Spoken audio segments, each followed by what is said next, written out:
அனைவருக்கும் வணக்கம். தினம் ஒரு திருக்குறள். இன்பத்துப்பால் கற்பியல். அதிகாரம் 124. உறுப்பு நலன் அழிதல்.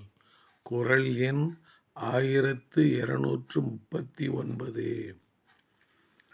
முயக்கு இடை தன்வலி போழப் பசப்பு உற்ற பேதை பெருமழைக்கண்.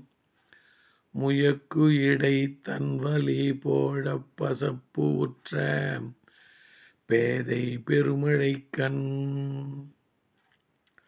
தழுவுதலுக்கிடையே குளிர்ந்த காற்று நுழைந்ததால் அப்பேதையின் அகன்ற குளிர்ந்த கண்கள் பசலை அடைந்தன. இப்பிரிவுக்கு என்ன ஆயினவோ?